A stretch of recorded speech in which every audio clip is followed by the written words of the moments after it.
आज उन सब ने अपने तूफानी कदम बगीरा के जंगल में घुसने के लिए उठा लिए थे।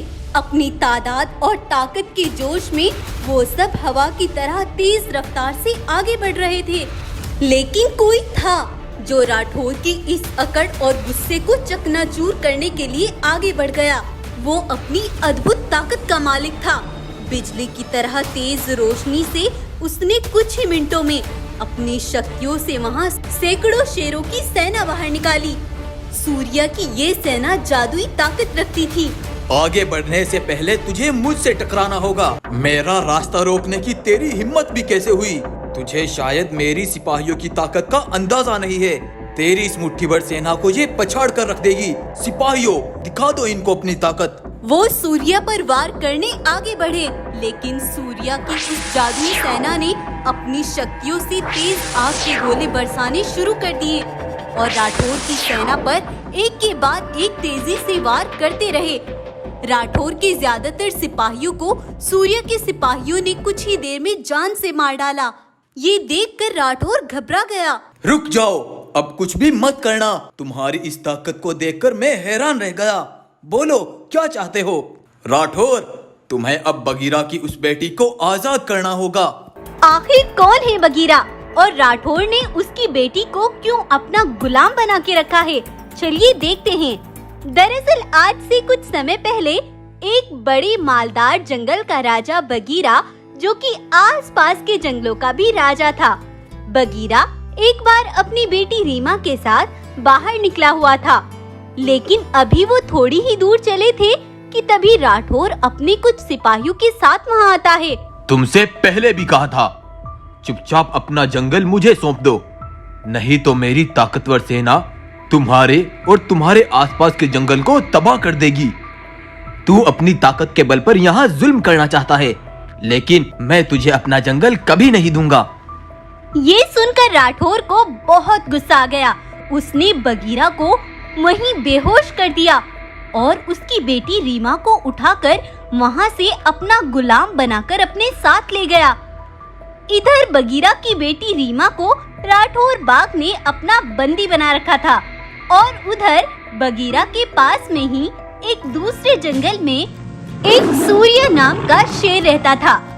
साधारण जानवरों के बीच रहकर सूर्या अपना जीवन बिता रहा था, लेकिन सूर्या को अपने अंदर जादुई ताकत महसूस होती थी। कभी वो अपनी जादुई शक्तियों से आसमान से हल्की हल्की बारिश करवाता, तो कभी कभी अपनी शक्तियों का आनंद उठाते हुए तेज हवाएं चला देता। सूर्या की अंदरूनी ताकत का किसी को भी कोई अंदाजा नहीं था, लेकिन सूर्या के जंगल में गरीबी बहुत ज्यादा थी। अरे भैंस बहन, तुम इतनी उदास क्यों खड़ी हो? क्या बताऊं बहन, अपने बच्चों की खातिर मैंने ये सेब की रेहड़ी लगाई थी कि यहाँ से कुछ पैसे आएंगे तो जीवन का गुजारा सही से हो जाएगा। लेकिन बहन, सुबह से एक भी ग्राहक नहीं आया। हाँ बहन, हमारे जंगल से ये गरीबी जाने का नाम ही नहीं लेती। सूर्या ने उन दोनों की बातें सुन ली और वो उदास मन से वहाँ से अपनी गुफा पर आ गया। सूर्या सो गया, लेकिन रात में उसे सपना आया और सपने में उसे उसकी माँ दिखाई दी। सूर्या, तुमसे सच्चाई छिपी हुई है बेटा। अब उस सच को जानने का समय आ गया है। बेटा, बचपन से ही तुम्हारे अंदर एक जादुई ताकत थी, लेकिन तुम्हारे अंदर की ये जादुई शक्तियाँ तुम्हें उस ताज से ही हासिल हो सकती हैं। लेकिन वो मुझे ताज कहाँ से मिलेगा? बेटा, तुम्हारे जंगल के आखिरी हिस्से में ही दो बड़े पत्थरों के बीच एक काली गुफा है। तुम उस गुफा के अंदर चले जाना। वहाँ तुम्हें जो हासिल होगा उसे पाकर तुम भी हैरान रह जाओगे। और तभी सूर्या की आँख खुल गई। जैसे ही वो उठा तो काली गुफा की तरफ चल दिया। सूर्या की माँ ने जैसा बताया था, सूर्या को वो गुफा मिल गई और सूर्या उसके अंदर चला गया। वहाँ उसे एक खूबसूरत चमकता हुआ ताज दिखाई दिया। उस ताज को देखकर सूर्या बहुत खुश हुआ और उसने उसे पहन लिया। लेकिन उसे पहनते ही सूर्या के अंदर से एक ताकतवर सेना निकल कर आई और आज सूर्या को ऐसी ताकत मिल चुकी थी जिससे वो हर मुश्किल से टकरा सकता था उधर बगीरा के पास राठौर एक पत्र भेजता है। 2 दिन के भीतर भीतर आसपास के जंगलों को खाली करवा दो, नहीं तो मेरी सेना जानवरों के इतने टुकड़े करेगी कि तू गिन नहीं पाएगा। राठौर की इस धमकी से बगीरा डर गया।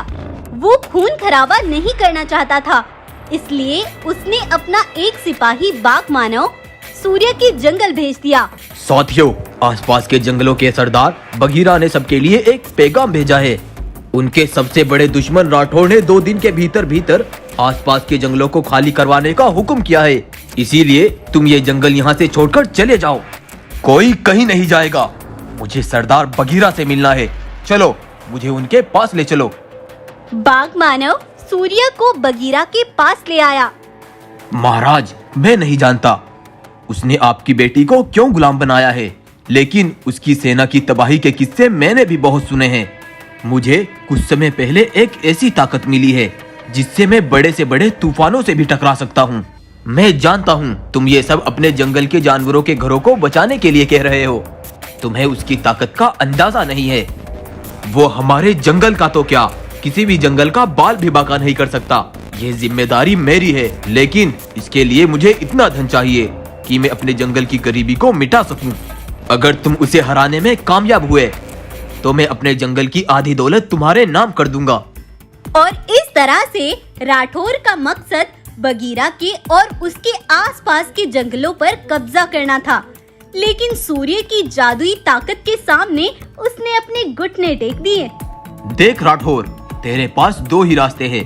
या तो बगीरा की बेटी को आजाद कर दे और अपना ये जुल्म खत्म कर दे, नहीं तो तेरी बची हुई ये सेना भी मारी जाएगी।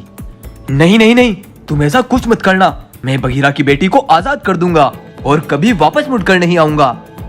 राठौर अपने बचे खुचे सिपाहियों को लेकर वहाँ से दुम दबाकर भाग गया और उसने बगीरा की बेटी को भी आजाद कर दिया।